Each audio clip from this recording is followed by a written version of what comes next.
David Sinclair, welcome to the Single Track Podcast. Thanks for having me on. It's a pleasure. This is our first time meeting, so I got to ask a couple pretty basic background questions. It looks like you cut your teeth on the East Coast Nordic skiing scene. Can you talk about that and maybe how that has contributed to what we'll ultimately get into, which is a lot of the success you've had in mountain ultra trail running? Yeah, of course. I grew up in Vermont as a Nordic skier, so I was starting in high school training full time for Nordic, and running. I ran cross country as cross training, but all through college, went to school in New Hampshire, Dartmouth College, and we would always run our long runs every Sunday on the Appalachian Trail. So we'd do somewhere between 10 and 18 miles on some of the gnarliest single track there is on the East Coast. Oh, yeah. So that kind of whet my appetite for trail running. We'd get pretty competitive and try to drop the other boys on the team every Sunday. So that's kind of where I got some experience for trail running. And then after college, when I was done skiing, I started doing some road marathons, and then eventually figured out that there was a whole trail running, racing scene, and basically haven't looked back since. Well, there are a lot of athletes in our sport, and I'll just name a few that come to mind. Courtney DeWalter, Garrett Heath. We just had Sophia Lockley on the podcast. She won the Broken Arrow 26K. Stephanie Howe. A lot of these people have backgrounds in Nordic skiing, and I'm wondering if you can identify any competitive advantages you've picked up from all of those years in that sport. Well, I think just kind of the athlete that's drawn to Nordic skiing, and then, of course, being a winter sport, we're just cross-training for a good, 3/4 of the year. So we're always running, biking, roller skiing. So you just kind of get an aerobic, like a huge aerobic background from doing all sorts of cross-training, different sports. And I think that translates really well, having the versatility and the strength to, come to trail running. So, I always love seeing a Nordic skier switch over to trail running and just kick butt against some of the, runners cool. with more of a road background. You seem to, excel pretty well on like the steeper, the more gnarly, more vert there is, the better the Nordic skiers tend to do. And it's amazing to me how quick the success comes to. Like, there's not that much of a learning curve. A lot of these folks, when they enter into the sport, they make an immediate splash. Yeah, I know. I saw Sophia Lockley was signed up for the 26K at Broken Arrow. I was like, wow, she's going to turn some heads. And she's even better than I thought she'd be. So are you based is it Truckee, California? Is that where you call home now? Yep, I've been out in Truckee for about 2.5 years, and it's awesome out here. What do you do for a living? I work at a private high school called Sugar Bowl Academy that targets skiers, so it's mostly a mix of free skiing, alpine racing, and Nordic racing, and I'm a Nordic coach there primarily, but I also do some teaching, and I'm going to be living in the dorm this year. Very cool. So ample time to do to pursue your own athletic goals throughout the day, throughout the week. Yeah, I'm pretty privileged that we have a campus right at the base of Sugar Bowl Resort, so we've got miles of single track out the door, and I'm lucky to get paid to go out and ski and work with athletes every day. So it's cool. An ideal setup for being able to pursue some running on the side.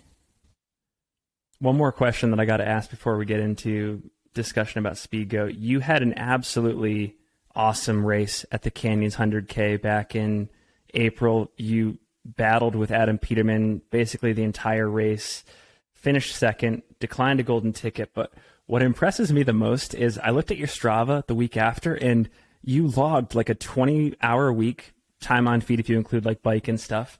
And you put out like 2 pretty significant workouts as well. So does that do you just have like an insane ability to recover, and does that stuff not faze you? I mean, I like to get out the door. I think there's a fine line between maybe overdoing it. So I was in probably the best shape of my life, coming off like a huge winter of doing some skimo, bunch of Nordic skiing. So just like huge volumes. So I was super fit. Hadn't run a ton. I started running like towards the end of March and tried to ramp up pretty quickly for Canyons, and it went well. The I maybe made a couple mistakes in the race where I don't think I was ever going to beat Adam that day, but I was surprised how I felt pretty good within a couple of days. I think we still had snow, so like the day after the race, I was out coaching, skiing a little bit with the team, and then by like Friday of that week, I felt pretty good. But in retrospect, I probably overdid it because that next week is when I got my IT band flared up on both sides, and it's been about, I'm still dealing with that a little bit. So Okay.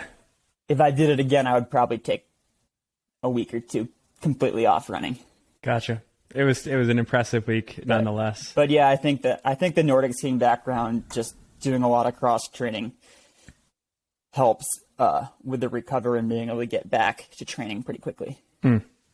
Well, you're having a hell of a year. We just talked about your second place at Canyons. You won the Broken Arrow 52K.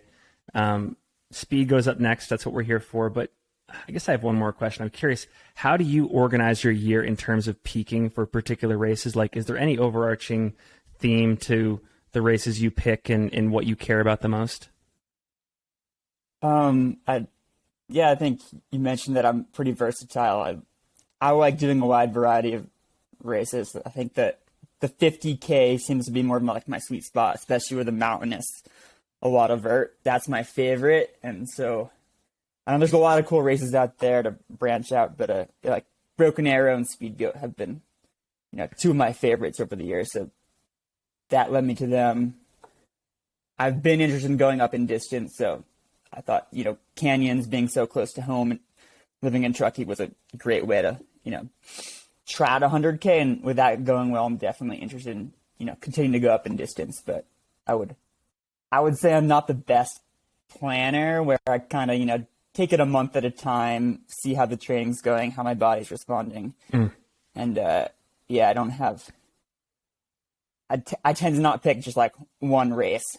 I like to race a lot. I like to try a different variety of things. So Cool. I think sometimes like mentally it's a little better not to have too much pressure, to keep your options open. Well, at this point, so Speedgoat's one of my target races. And then now with Broken Arrow, I qualified for Worlds. So I think the big target for the end of the season is going to be to try to get on, the podium at Worlds for the 80K in Thailand. Right on. Well, you mentioned it. You've been at Speedgoat before. You've had success here before. You've ran fast times, low 5 hour-ish. What is the motivation to return to this race? What do you still have left on the table that you want to accomplish? I'd like to win it again. Yeah, I'm not. You mentioned like going for a. Yeah, you got a course record in you? I think I'm not. I think it's possible on the right day. I'm not gonna go out there and say that I'm gonna set a course record. I think it would take everything going perfectly on race day. That the course record is stout, and doesn't matter how you race Speedgoat. It's gonna beat you up. You're gonna be hurting for that last 10, 15 miles. And yeah. So after the first year I did it, I was like, oh, I could race this so much better now that I know what I'm getting myself into. Be a little more conservative, and like I'd be 10 minutes faster, no problem. But after last year, I tried to be more conservative, and it hurt just as bad that last 10 miles. So yeah, I'm not sure.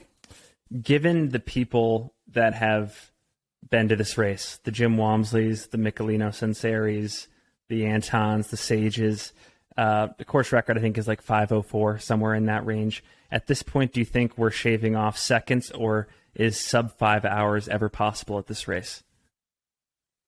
I'm sure if someone had a good day and they really focus on it, like I think a Jim Walmsley type could just annihilate 5 hours. You could maybe do 4:50 on the right day. Good weather, good pacing, and you have the legs. Wouldn't you say you're in that category, though, of Jim Walmsley? I don't think I've ever beaten him head to head, so. I think you got it in you. I mean, again, just as a fan of the sport, I think if the conditions are right, I don't think there's much snow on the course right now. I think if it's cool enough, it could be interesting with 2, 3, 4 miles left to go. Yeah. Where do you think you have time to make up on the course? Like knowing the course, what particular sections are you looking to improve upon? Just the climbs on the back half. They're way steeper. They're pretty gnarly. Your legs are tired going in, and if you're feeling good, fueling well, pacing it right, you can just pick up minutes per miles on some of those steep climbs in the back half. So that's where I'll be targeting sometime. You can easily run that first climb a little faster, but I think it's going to pay. That first climb and the big descent after are easy to get too excited and carried away. What gear are you using on race day? I've actually been not set in stone yet. I'm tempted to run with poles. Really? This time, because once your legs get tired, those steeper climbs in the second half, I think it might be useful. So, to be decided. Yeah, I've recently started working with DynaFit, so I'll probably be running in the Ultra 100 shoe. Okay, right on. Yeah, bring a hydration vest. Right on. Well, man, it's been great to chat. Like I said, as a fan of the sport, it's been fun to watch you make an impact at every single distance. And you mentioned moving up at some point to like the 100-mile, and that'll be exciting as well. But for now, we got Speedgoat, and I'll be out there. So looking forward to seeing what you do. And we'll link to all of your socials in the show notes. Anything else you want to leave the audience with before we go? No, it's just been, I'm looking forward to the race. Feeling pretty good. So thanks for having me on. It's, great to be noticed, and it should be a super competitive race. So, about a week out here. Right on. Well, thanks again, David. Talk soon. Thank you. Have a good one.